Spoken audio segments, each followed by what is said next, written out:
Hello students, once again welcome back to my YouTube channel English Guru RS Gaur. Today I am going to teach you a poem of 12th class. The name of the poem is A Thing of Beauty. It is written by John Keats, a famous British romantic and nature poet. In this poem, the poet has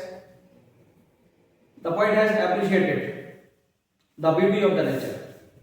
He has expressed his views about nature and he has told that a beautiful thing is a joy forever. Now I read the poem and you will listen to me very carefully. I will tell you poetic devices, rhyming scheme, difficult words and tone of the poem. So look at the whiteboard. A Thing of Beauty किसने लिखा है इसको? John Keats ने लिखा है. आपको poet का नाम याद होना चाहिए क्योंकि एग्जाम में एक्सट्रैक्ट आता है, उसमें पूछा जाता है from which poem this extract has been taken. एक स्टैंजा आएगा, उसमें आपको पूछा जाएगा and who has written this stanza. इस स्टैंजा को किसने लिखा है? आपको ऐसे क्वेश्चन पूछे जाएंगे. What is the tone of the poem? Poem की टोन क्या है? पोएम का सेंट्रल आइडिया क्या है? ऐसे क्वेश्चंस आपको पूछे जाएंगे. तो देखिए मैं आपको पोएम को रीड करता हूं. A thing of beauty is a joy forever. Poet ने बोला है कि कोई भी एक थिंग ऑफ ब्यूटी होती है, कोई भी एक ब्यूटीफुल ऑब्जेक्ट होता है, वो हमेशा के लिए जॉय होता है. मतलब वो आपको एटर्नल हैप्पीनेस प्रदान करेगा. फॉरएवर का मतलब नेवर एंडिंग. एटर्नल हैप्पीनेस, ये आपको एटर्नल हैप्पीनेस प्रदान करेगा, आपको एटर्नल हैप्पीनेस देगा. मतलब कोई भी ब्यूटीफुल ऑब्जेक्ट है वो जॉय फॉरएवर होता है, ऐसा पोएट का कहना है. Its loveliness increases, it will never pass into nothingness. जो ब्यूटीफुल ऑब्जेक्ट है इसकी लवलीनेस है वो बढ़ती रहती है, कम नहीं होती, वो बढ़ती रहेगी. It will never pass into nothingness, वो जीरो कभी नहीं होती. Nothingness means जीरो, फिनिश कभी नहीं होती, उसकी ब्यूटी कभी जीरो नहीं होगी. But will keep a bower quiet for us. ये हमारे लिए क्या करती है? हमको एक बोअर क्वाइट देती है हमारे लिए. बोअर क्वाइट का मतलब यहाँ पर क्या होता है? थिंग ऑफ ब्यूटी है, ये हमको शेडी नेचर का जो कंपनी है वो हमको प्रदान करती है. बोअर भी शेडी प्लेस होता है, ये हमको शेडी प्लेस प्रदान करती है, शांति प्रदान करती है. तो यहाँ पर अ थिंग ऑफ ब्यूटी को क्या बोला है? अ बोअर बोला है इसको. अ थिंग ऑफ ब्यूटी को यहाँ पर बोअर बोला जा रहा है, इसलिए इसमें मेटाफर है, पोएटिक डिवाइस. तो यहाँ पर कौन सा पोएटिक डिवाइस यूज हुआ है? मेटाफर.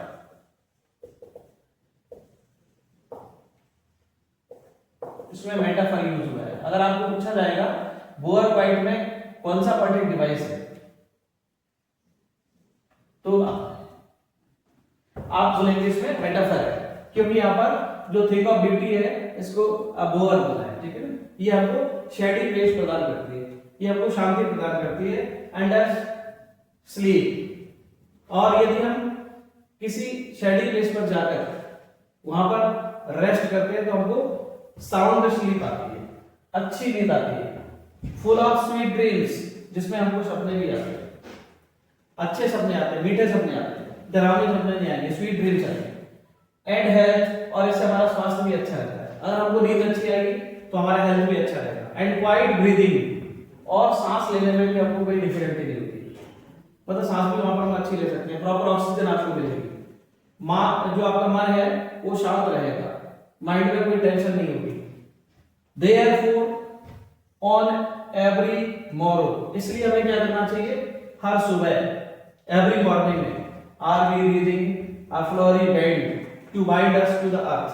हमें फ्लावर की कंपनी में जाना चाहिए और उसका एक हिस्सा बनना चाहिए. जिस प्रकार से फ्लोरी बैंड का मतलब फूलों की माला रहती है, उनको बांध दिया जाता है, एक गार्लैंड बन जाती है, कितना ब्यूटीफुल अच्छी लगती है. ऐसे हमें उसकी फूलों की कंपनी में जाना चाहिए और नेचर से अटैच हो जाना चाहिए, जिससे हमें इस पृथ्वी पर हमें अच्छा लगे और इस पृथ्वी पर रहने लायक एटमॉस्फेयर हमारे लिए हमको समझ आता है. मतलब वहां पर हम अच्छे से पृथ्वी को अच्छा प्लेनेट मानने लग जाए और यहाँ पर हम अच्छे से रह पाए. मतलब नेचर के बीच में जाना जरूरी होता है. जब भी जो वर्कर लोग होते हैं, जो काम करते हैं, जिनके पास कभी टाइम नहीं होता, तो जब भी उनको छुट्टी मिलती है, कोई ऑफिसर ऐसा मिलता है, तो लोग घूमने के लिए जाते हैं. और कहां पर जाते हैं? किसी ब्यूटीफुल प्लेस पर जाते हैं, नेचुरल प्लेस पर जाते हैं. तो वहां पर उनको हैप्पीनेस मिलती है, उनका माइंड वहां पर काम एंड कूल हो जाता है. नेक्स्ट आगे स्टेंजा पढ़ता हूं. Spite of डेस्पॉन्डेंस। डेस्पॉन्डेंस का मतलब क्या होता है? निराशा, होपलेसनेस, निराशा, सैडनेस कह सकते हैं आप। डेस्पॉन्डेंस भी सैडनेस, होपलेसनेस, निराशा हिंदी में। स्पाइट का मतलब यहाँ पर क्या है? इंस्पाइट। स्पाइट का मतलब इंस्पाइट। पोएट को पोएटिक लाइसेंस होता है, इसलिए वो ऐसे वर्ड्स को यूज कर लेता है अपनी सुविधा के according.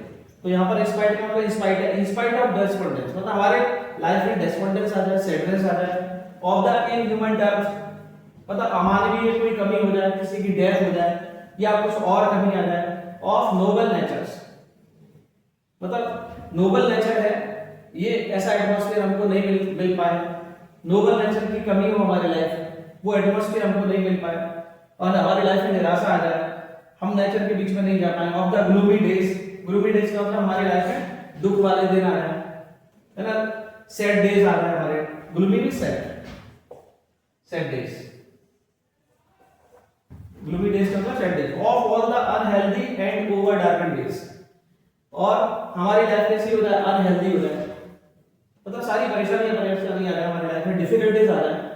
And over darken days, over darken days का मतलब क्या है? कुछ हम रॉन्ग वर्क करने लग जाए, एक दूसरे को हार्म करने लग जाए, है ना, डिफिकल्टी क्रिएट करने लग जाए, तो लाइफ में क्या आएगा? सैडनेस आएगी। जिसको डिफिकल्टी क्रिएट किया है उसको सैडनेस आएगी, उसको भी कुछ परेशानी हुई, डिफिकल्टी क्रिएट कर रहा है। मतलब गलत काम करने से, रॉन्ग एक्टिविटीज करने से हमारी लाइफ में डेस्पॉन्डेंस आ जाएगी, निराशा आ जाएगी, ग्लूमी डेज आ जाएंगे, है ना, और सब कुछ गलत होने लग जाएगा, लाइफ हमारी कैसी हो जाएगी? अनहेल्दी हो जाएगी। Made for our searching, made for our searching मतलब हम ये हमारे जो तरीके हैं, हमारे जो वेज हैं, वो सारे तरीके क्या है? गलत है। हम हैप्पीनेस ढूंढना चाह रहे हैं कैसे? फिजिकल गेन करके, भौतिक चीजों को इकट्ठा करके, पैसे से, सुख सुविधाओं से, अच्छा बंगला बनाने से, अच्छी बड़ी कार खरीदने से हमको हैप्पीनेस मिल जाएगी, ऐसा नहीं है। ये हमारे रॉन्ग वेज हैं। किसी को लूटने से, पैसा लूट लो, पैसा इकट्ठा कर लो, ऐसा ओवर डार्कन वेज, मतलब ये तरीके जो रॉन्ग एक्टिविटीज है, ये हमारे जो वेज है, तरीके हैं, वो ठीक नहीं है, ओवर डार्कन वेज। और उससे हम क्या ढूंढना चाह रहे हैं? खुशी ढूंढना चाह रहे हैं, उससे हैप्पीनेस हमारी लाइफ में नहीं मिलेगी, कोई ये कहना चाह रहा है। Yes, in spite of all, अगर ये सारी चीजें हमारी लाइफ में घटित हो जाए, जो हम रॉन्ग डीड्स कर रहे हैं, गलत काम कर रहे हैं, उससे हैप्पीनेस ढूंढना चाह रहे हैं, वो हमको नहीं मिल पा रही है ना, हमारी लाइफ में सैड डेज आ गए और ये सब कुछ हो जाए, सैड डेज आ जाए, तो इसके बावजूद भी, इन स्पाइट ऑफ ऑल, इन सारी चीजों के बावजूद भी, some shape of beauty moves away the pall मतलब एक ब्यूटी का कोई भी शेप, कोई भी ब्यूटीफुल सीन, कोई भी ब्यूटीफुल ऑब्जेक्ट क्या कर सकता है? Moves away the Paul. Paul का मतलब जो सैडनेस का कवर हमारी लाइफ में छा गया है, सैडनेस की जो कवरिंग हो गई है हमारी लाइफ में, ऑलवेज कवर कर सकते हैं, ठीक है ना, सैडनेस का जो कवर छा गया हमारी लाइफ में, उसको मूव अवे कर सकता है, उस कवर को समाप्त कर सकता है कोई भी एक beautiful object. Some shape of beauty, some shape of beauty में क्या है? एलिट्रेशन है। देखो सा सा साउंड, इसमें लेटर का साउंड दो या दो से अधिक बार रिपीट होता है, किसी भी लेटर का साउंड, तो उसमें एलिट्रेशन होता है। तो इसमें एक पोएटिक डिवाइस दूसरी यूज हुई है, क्या है? एलिट्रेशन। जब किसी लेटर की साउंड दो या दो से अधिक बार रिपीट हो जाए कंटिन्यू, तो एलिट्रेशन होता है, इसमें alliteration. Some shape of beauty moves away the pall, कोई भी ब्यूटीफुल ऑब्जेक्ट है, वो हमारी लाइफ की जो सैडनेस है, उसका कवर छा गया है, उस कवर को फिनिश कर सकता है, कर सकता है, मूव अवे कर सकता है। फ्रॉम अ डार्क स्पिरिट्स, हमारी आत्मा अंधेरे में कवर हो गई है, उस कवर को वो हटा सकता है।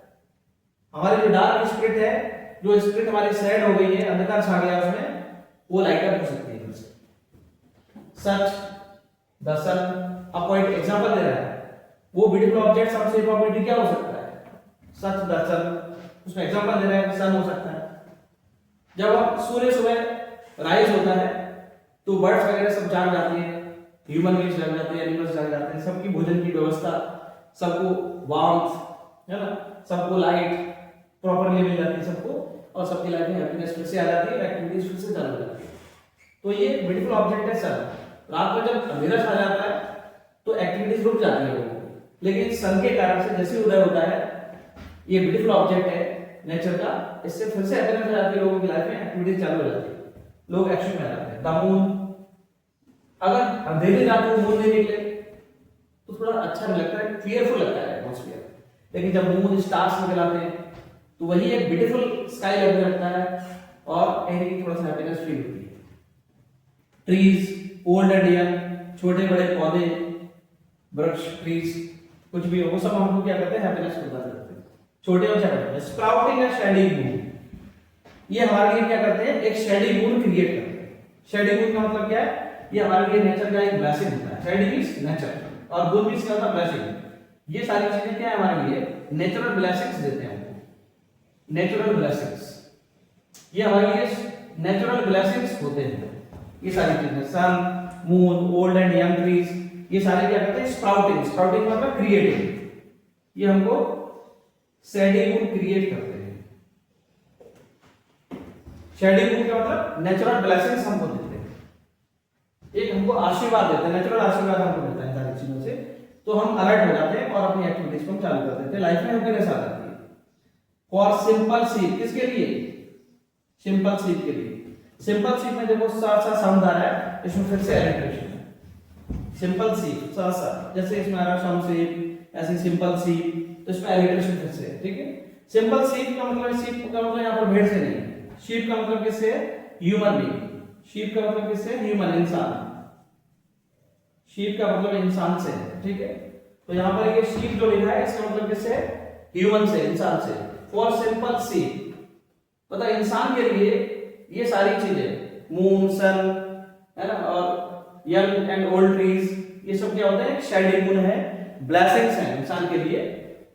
किसके लिए, फॉर सिंपल ह्यूमन बीइंग, हम जैसे आप जैसे लोगों के लिए।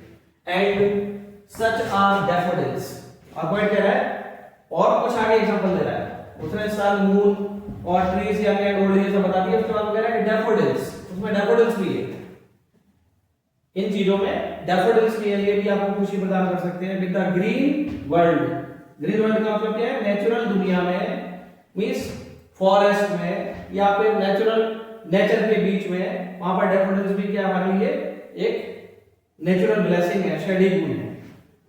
दे लिव इन, ये नेचुरल वर्ल्ड में आपको मिलेंगे, कहां मिलेंगे, डैफोडिल्स नेचुरल वर्ल्ड में मिलेंगे। ये फ्लावर्स होते हैं व्हाइट कलर के। एंड क्लियर रिल्स, और कोई पानी की कोई धारा, स्ट्रीम।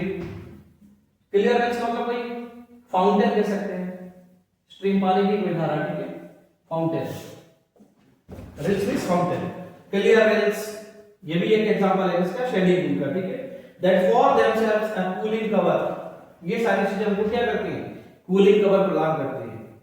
किसमें, cooling cover make against the hot season. Against का मतलब अगेंस्ट, जब हॉट सीजन होता है, बहुत गर्मी पड़ती है मई जून में, ऐसे सीजन में भी ये हमको बेनिफिट प्रदान करते हैं, ये हमको काम एंड कूल एटमॉस्फेयर देते हैं, ये कूलिंग कवर बना देते हैं, वहां पर जाके हमको ठंडक महसूस होती है।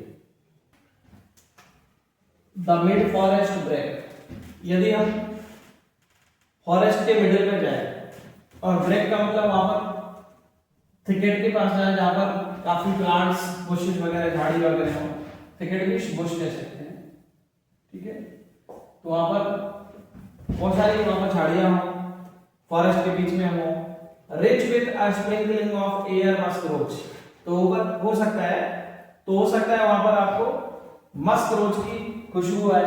मस्क क्या होता है, मस्क डियर होता है, हिरण होता है, कस्तूरी, जिसमें बहुत खुशबू आती है।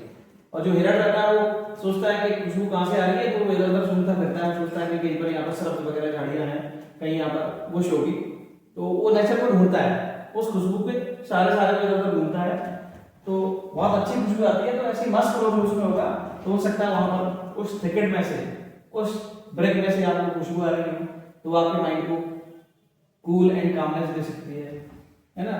ब्लूम्स, हो सकता है वहां पर मस्क रोज ब्लूम हो रहा है, ब्लूम का मतलब खिलना। Sprinkling of air musk rose, वहां पर खुशबू आ रही है उसकी, मस्क रोज की।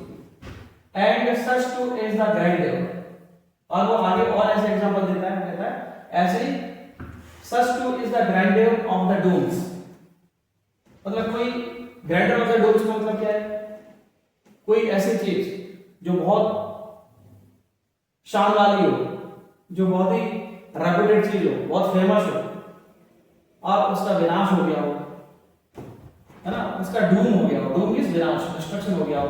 We have imagined for the mighty dead, जैसे कि हम कभी कभी क्या करते हैं, कोई माइटी पावरफुल पर्सन रहता है, बहुत फेमस पर्सन रहता है जिसने हीरोइक वर्क किया, उसके बारे में जब हम इमेजिन करते हैं, सोचते हैं, तो हमारी लाइफ में सैडनेस आती है, लेकिन दूसरी तरफ हैप्पीनेस भी आती है, क्योंकि उसकी जो वीर गाथा रहती है, उसकी जो विक्टोरियस उसकी स्टोरी होती है, उसको हम सुनते हैं तो हमें थोड़ा सा प्राउड फील होता है। तो यहाँ पर जो माइटी डेड है, ये जो शब्द है mighty dead, mighty means powerful, dead means होता है मरा हुआ। मरा हुआ व्यक्ति पावरफुल नहीं हो सकता। दो अपोजिट वर्ड्स यहाँ पर यूज हुए हैं, माइटी एंड डेड। तो जब दो अपोजिट वर्ड साथ साथ आ जाते हैं तो उसमें कौन सा वर्डिंग डिवाइस होता है, ऑक्सीमोरन। तो इसमें ऑक्सीमोरन का यूज हुआ है।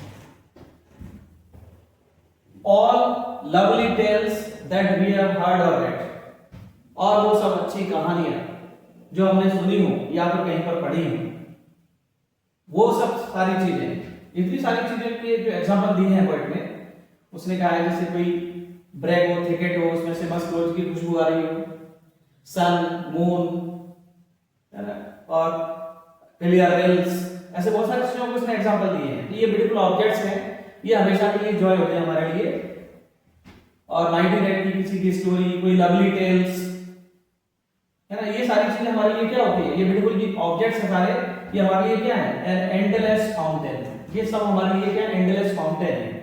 एंडलेस फाउंटेन का मतलब अनंत झरना है, खुशी का अनंत झरना है, जो हमको हमेशा खुशी प्रदान करता रहता है। इसका कभी एंड नहीं होता। Endless, endless fountain of immortal drink. Immortal का मतलब क्या होता है, इमोर्टल ड्रिंक इज एलिक्सर, अमृत, ALIXIR, एलिक्सर, अमृत, ठीक है। तो ये हमारे लिए क्या है, अमृत की बारिश है। ये सारी चीजें ये हमारे ऊपर अमृत की बारिश करती है। एक इमोर्टल ड्रिंक है, एलिक्सर है हमारे लिए। Pouring unto us from the heavens brink, और ये हमारे लिए क्या करती रहती है, अमृत की बारिश करते रहते हैं। ये ब्यूटीफुल ऑब्जेक्ट्स हैं, हमारे ऊपर अमृत की बारिश करते रहते हैं। कहां से, हेवंस ब्रिंक, हेवन के कहीं किनारे से, वहां से हमारे ऊपर अमृत की बारिश करते रहते हैं। ब्रिंक मींस क्या होगा, किनारा, एज, एज मींस किनारा, ठीक है, हेवन के ब्रिंक से। तो इसमें देखिए, इसमें इमोर्टल ड्रिंक बोला है, किसको, जितने भी ब्यूटीफुल ऑब्जेक्ट्स हैं उनको क्या बोल दिया, इमोर्टल ड्रिंक बोल दिया, डायरेक्ट कंपैरिजन कर दी। तो इसका मतलब इसमें मेटाफर है, इमोर्टल ड्रिंक बोला, ठीक है, जो ब्यूटीफुल ऑब्जेक्ट्स हैं, बट ने इमोर्टल ड्रिंक बोला, इसलिए इसमें क्या मेटाफर है। और इसमें इमेजरी भी है। इमेजरी कैसे है, पॉइंट कल्पना कर रहा है ब्यूटीफुल ऑब्जेक्ट्स के बारे में और इमेजिनेशन कर रहा है, मतलब हमारे सामने एक सीन उभर के आ रहा है। क्या सीन आ रहा है, an endless fountain of immortal drink, मतलब एक झरना है जहां से अमृत की बारिश हो रही है। pouring on to us from the heavens brink, मतलब हेवन के किनारे से अमृत की बारिश हो रही है। तो पॉइंट ऐसे इमेजिनेशन कर रहा है, कल्पना कर रहा है, ये ब्यूटीफुल ऑब्जेक्ट्स हैं, ये हमारे ऊपर अमृत की बारिश कर रहे हैं। तो एक सीन उभर के आ रहा है हमारे सामने, इसलिए इसमें क्या है, इमेजरी भी है। अब ऑप्शन क्या आता है उसके अकॉर्डिंग आप देख लेना, हो सकता है आपको ऑप्शन आ जाए उसमें मेटाफर, तो इमोर्टल ड्रिंक मेटाफर भी है 2 लाइंस में, और इसमें इमेजरी भी है, दोनों। अब इसमें आपको बताते हैं राइमिंग स्कीम क्या है इसकी। राइमिंग स्कीम का मतलब, जैसे आपकी जो पहली 4 लाइनें हैं आप उसको देखना, फर्स्ट 4 लाइंस आप अपनी बुक में देख सकते हैं। पहली लाइन है वो फॉरएवर से एंड हो रही है, और दूसरी लाइन है वो नेवर से एंड हो रही है। तो देखिए फॉरएवर, नेवर, दोनों की साउंड एक जैसी आ रही है, तो हमने ए सिंबल इसके लिए सिलेक्ट किया, साउंड सेम आ रही है तो इसके लिए भी कर दिया। नेक्स्ट में थर्ड लाइन उसमें कीप और फोर्थ में आ रहा स्लीप, ये दोनों एक जैसे हैं, तो इसके लिए हमने बी सिलेक्ट किया और फोर्थ वाले के लिए बी सिलेक्ट कर दिया। तो इसका मतलब राइमिंग स्कीम होगी आपकी ए बी बी बी, ये राइमिंग स्कीम। इसमें पॉइंट में टोन कौन सी यूज की है, मतलब किस तरीके से पॉइंट में अपनी बात को कहा है, मतलब किसी चीज को एक्सप्रेस करने का तरीका वो टोन है। किसी व्यक्ति को, जो पर्सन आपके यहां पर बैठा है, आप उसको कुछ कहना चाहते हैं, प्लीज कीप साइलेंट, प्लीज, आप उसको बोलेंगे प्लीज लिसन टू मी, कृपया मुझे सुनिए, तो आप उसका रिक्वेस्ट कर रहे हैं, तो कैसी पोलाइट। और आप कहते हैं सिट साइलेंटली, तो इसका मतलब टोन कैसी है, एंगर वाली। तो ऐसे फीलिंग जो रहती है हमारी, जो हमारा एक्सप्रेशन है वो टोन होता है। पोएट ने इसमें कंटेम्पलेटिव टोन का यूज किया है। ये कंटेम्पलेटिव टोन क्या है, जब हम किसी चीज के बारे में डीप थिंकिंग करते हैं, ज्यादा सोचते हैं किसी चीज के बारे में, उसको कंटेम्पलेटिव बोलते हैं। पोएट ने नेचर के बारे में पहले सोचा कि नेचर हमारे लिए क्या दे रही है, तो नेचर के बारे में उसने अधिक सोचा, तो ये फीलिंग्स उसके अंदर आई, उसने एक्सप्रेस कर दी, तो ये कंटेम्परेटिव टोन है इसमें। दूसरा इसमें ऑप्टिमिस्टिक है। इस दुनिया में हमको जो हमारे रॉन्ग वेज हैं, जो काम करने का हमारा तरीका है, उससे सैडनेस आ जाती है हमारी लाइफ, क्योंकि किसी भी चीज को हम क्या करना चाहते हैं, बेईमानी से, डिसऑनेस्टी से आगे निकलना चाहते हैं और प्रॉफिट गेन करना चाहते हैं। तो उस दौरान हमें सैडनेस भी हमारी लाइफ में आती है, कॉम्पिटिशन बढ़ जाता है, लड़ाई झगड़ा हो जाता है, तो बहुत सारी प्रॉब्लम्स क्रिएट होती है। तो उस सैडनेस में पोएट ने इस पोएम में ब्यूटीफुल ऑब्जेक्ट्स के माध्यम से ऑप्टिमिज्म दिखाया है, आशावादिता दिखाई है, इसलिए इसमें ऑप्टिमिस्टिक टोन है। उसने कहा कि अगर सैडनेस हमारी लाइफ में आ जाए तो ये जो ब्यूटीफुल ऑब्जेक्ट्स हैं, उसमें सन, मून, स्टार्स, रेन्स का झरने, फाउंटेन्स वगैरह, rivers, mountains, natural scene, plants, trees, ये सारे जो एग्जांपल्स दिए हैं पोएट ने, ये सब क्या है, एक इमोर्टल ड्रीम है हमारे लिए, जो हमको हैप्पीनेस प्रदान करते हैं। ये शेडी मून है हमारे लिए, नेचुरल ब्लेसिंग्स हमको देते हैं। इसलिए उसने सैडनेस में हमको ऑप्टिमिज्म दिखाई है, इसलिए ऑप्टिमिस्टिक टोन भी है। नेक्स्ट आप देखेंगे इसमें एप्रिशिएटिव टोन है। एप्रिशिएटिव टोन का क्या है, नेचर की उसने बहुत तारीफ की है कि नेचर सारी चीजों को हील कर सकती है। नेचर कैसा भी हमारे ऊपर कितना भी सैडनेस का कवर छा जाए, हमारी आत्मा से घिर जाए पूरी तरह से, हम पूरी तरह से निराश हो जाए, लेकिन जब हम नेचर के बीच में जाते हैं तो 100% हमको हैप्पीनेस मिलती है, हमारा मूड रिफ्रेश हो जाता है। इसलिए पोएट इसमें अप्रिशिएट कर रहा है नेचर को, बार-बार नेचर के बारे में कह रहा है, तो इसमें टोन होगी आपकी contemplative, optimistic and appreciative tone. इसमें आपको सेंट्रल आइडिया पूछा जाता है। सेंट्रल आइडिया जो मैंने आपको एक्सप्लेन किया वही सेंट्रल आइडिया है। In this poem John Keats is telling that a beautiful thing is a joy for him। जो फर्स्ट लाइन है बहुत इंपॉर्टेंट लाइन है, पोएट ने जो बोली है, जो ब्यूटीफुल ऑब्जेक्ट्स होते हैं वो हमारे लिए क्या होते हैं, हमेशा के लिए जॉय होते हैं। These beautiful objects can remove the power of despondence, power of sadness, couple of sadness को ये रिमूव कर सकते हैं। They give us happiness, they give us calm and cool atmosphere, and they remove the monotony of our life, और हमारे life की जो seriousness है, मोनोटोनी है, उसको रिमूव कर सकते हैं। और ये ब्यूटीफुल ऑब्जेक्ट्स होते हैं हमेशा के लिए जॉय होते हैं। They are endless fountain of immortal drink, और ये इमोर्टल ड्रिंक का हमारे लिए एंडलेस फाउंटेन होते हैं, ये हमेशा हमारी लाइफ में खुशी प्रदान करते रहते हैं। ये इसका सेंट्रल आइडिया है। तो आपको ये पोएम समझ आई होगी। अगर आपको पोएम समझ आई है तो आप चैनल को सब्सक्राइब करना, वीडियो को वॉच करना, लाइक करना, शेयर करना। Best of luck for the board exams to all students who are watching my video. Thank you.